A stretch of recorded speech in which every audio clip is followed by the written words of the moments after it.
صدیق اکبر رضی اللہ تعالی عنہ، آپ کا انداز اتنا پیارا ہے کہ آپ اپنی زبان کے استعمال کو لے کر بہت زیادہ سینسٹیو رہے. زبان کے استعمال کو لے کر بہت زیادہ سینسٹیو رہے. آپ اپنے مبارک منہ میں پتھر رکھ لیا کرتے. تو کسی نے پوچھا، حضور آپ اپنے مبارک منہ میں پتھر کیوں رکھتے ہیں؟ کون ہے یہ؟ پہلے خلیفہ اسلام کے، اور وہ کہ جن کے عشق کی مثالیں دی جاتی ہیں. صدیق اکبر رضی اللہ تعالیٰ عنہ کہتے ہیں کہ کسی نے پوچھا، حضور آپ اپنے منہ میں پتھر کیوں رکھ رہے ہیں؟ صدیق اکبر رضی اللہ تعالیٰ عنہ کہتے ہیں دراصل بات ایسی ہے کہ میں نے اپنے منہ میں پتھر اس لیے رکھا ہے کہ جتنی دیر پتھر میرے منہ میں ہوگا اتنی دیر میں بات چیت کرنے سے اپنے آپ کو بچا کے رکھوں گا. آپ کہیں گے یار زبان تو ملی ہے بولنے کے لیے، تو کیا پرابلم ہے ہم زبان کا اگر استعمال کرتے ہیں؟ اے عاشقان صحابہ، اے عاشقان اہل بیت، اے عاشقان صدیق اکبر، میں آتے تھے صدیق اکبر رضی اللہ تعالی عنہ کے ایک کیریکٹر پر. صدیق اکبر رضی اللہ تعالی عنہ اپنے مبارک منہ میں پتھر رکھ لیا کرتے.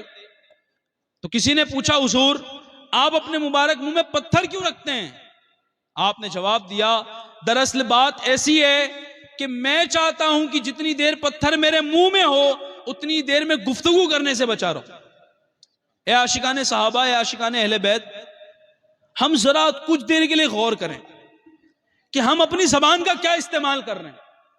میں آپ کو بتاؤں، یہی زبان ہے جو جھوٹ بلواتی ہے، یہی زبان ہے جو دل آزاریوں کا سبب بنتی ہے، یہی زبان ہے جو لوگوں کی غیبتیں کرتی ہے، یہی زبان ہے جو چغلیاں کرتی ہے. اور سچی بات بتاؤں، یہ کوئی چھوٹے موٹے گناہ نہیں ہیں، کبیرہ گناہوں کی لسٹ میں آپ کو بتا رہا ہوں. غیبت حرام اور جہنم میں لے جانے والا کام ہے، جھوٹ حرام اور جہنم میں لے جانے والا کام ہے. لیکن آج زبان کی زیادہ چلنے سے بندہ ان تمام چیزوں کی طرف اتنی تیزی سے بڑھ رہا ہے کہ اسے شرم بھی نہیں آتی. آج میں اور آپ جھوٹ کو ایک دم ہلکا بنا لیا ہم نے. بچہ اگر زیادہ اچھا جھوٹ بول لیتا ہو تو ہم اس کی شاباشی دیتے ہیں، بھائی بڑا ایکسپرٹ ہو گیا ہے، سوسائٹی کو سمجھنے لگ گیا بچہ میرا، اب اسے تو 2 پیسے کے بنانا بھی آ گیا ہے. ہم اپنے بچوں کو تربیت دے رہے ہیں جھوٹ کی، تو ہماری قوم جائے گی کہاں؟ آج میں اور آپ زبان کے ذریعے کیا کر رہے ہیں؟ دل آزاریوں کا بازار گرم کیا ہوا ہے. روڈ پر میں اور آپ چل رہے ہیں اور چلتے چلتے ہماری بائک کے سامنے کوئی آ جائے غلطی سے، بائک روکنے کے بعد پھر ہماری جو زبان چلتی ہے کہ بھائی دیکھ لو میں مسلمان ہوں، ڈرنا پڑے گا تمہیں، ہو آر یو، پٹھان ہوں میں، کھوپڑی گھوم گئی نا تو بتاؤں گا کون ہوں میں. او بھائی، اسلام نے تو یہ تعلیم دی نہیں ہے. ہم تو پتھر مارنے والے نہیں، پتھر اٹھانے والی قوم ہے. ہماری زبان کیسی چلنی چاہیے پتہ ہے؟ کہ جب کوئی آپ کے سامنے یوں آ جائے نا تو آپ کو تو اتر کے سب سے پہلے اس کے پاس جانا چاہیے، بھائی کہیں لگی تو نہیں. گھبرائیں نہیں، ٹینشن نہیں لیں آپ. ہاں میں مسلمان ہوں جو آپ کے ساتھ آسانیاں ہی رکھوں گا، آپ کے لیے آسانیاں ہی رکھوں گا. آج میری اور آپ کی زبان اتنی تیز چل رہی ہے کہ جناب باہر تو دور کی بات ہے، سب سے پہلے ہمارا گھر ہی ہم سے پریشان ہے. آپ کہو گے نہیں گھر میں سب ٹھیک ہے. او بھائی کچھ ٹھیک نہیں ہے. نہیں گھر میں تو سب ٹھیک ہے، بچوں کی امی صبح چائے بنا کر دیتی ہے، ٹائم پر کھانا آتا ہے. ارے ذرا یہ بھی دیکھ لینا کہ بچوں کی امی کھانا آپ کو ٹائم پر ڈر کی وجہ سے دے رہی ہے یا محبت کی وجہ سے دے رہی ہے. کچھ لوگ کہتے ہیں بھائی نہیں، ڈر تھوڑی نا محبت ہے.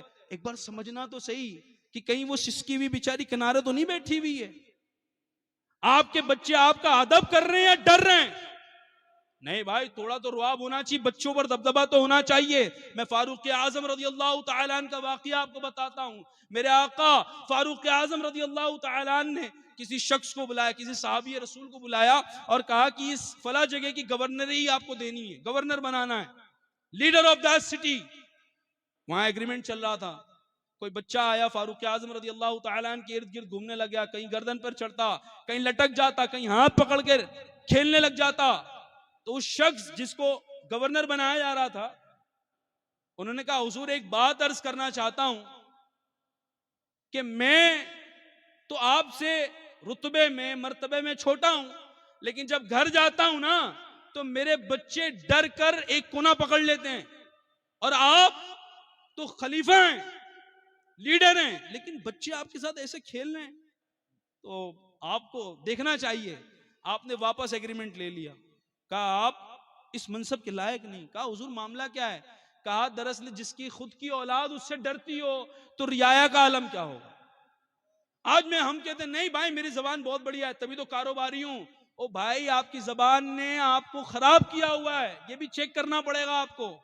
آپ کا بچہ آپ سے سسکا ہوا ہے، ابو آ گئے ابھی 4 گالیاں دیں گے. او بھائی یہ تو اسلام ہے ہی نہیں، بچوں کی امی سسکی ہوئی ہے. جناب یہ تو بہت دور کی بات ہے.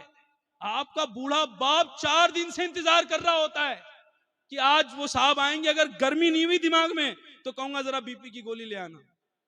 آپ کی زبان ایسی تو نہیں ہے کہ آپ کا باپ آپ سے ڈر رہا ہے.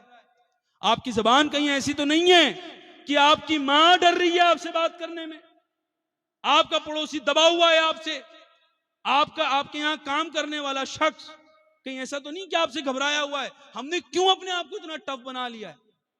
یہی زبان ہے جو انسان کو سردار بناتی ہے، اور یہی زبان ہے جو انسان کو ہمیشہ کے لیے حقیر بنا کر چھوڑ دیتی ہے. یہ جوانی، یہ تیز رفتار، یہ تمام چیزیں ایک وقت تک ہیں. You need to understand there is a limitation to everything. اور ایک وقت آئے گا کہ آپ کی زبانیں بولنے کے لائق نہیں رہ جائیں گی. ایک وقت آئے گا جب آپ کی آنکھیں دیکھنے کے لائق نہیں رہ جائیں گی. A day will come when your heart will stop pumping. A day will come when your eyes will stop seeing. اس دن کا کیا سوچا ہے؟ کیا سوچا ہے اس دن کا کہ جب تانبے کی زمین پر کھڑے کر کے پوچھ لیا جائے گا کہ اس زبان کا استعمال کیا کیا؟ میں نہیں کہتا پوری زندگی کا سوچ لیں، آج صبح جب سے اٹھیں ابھی تک کا غور کریں کہ آپ نے اپنی زبان کا استعمال کہاں کیا. کتنی گالیاں اسی زبان سے نکلی ہیں چلتے پھرتے. کچھ نہیں ہو رہا ہے، بس کسی کو دیکھ کر گالی دے دی،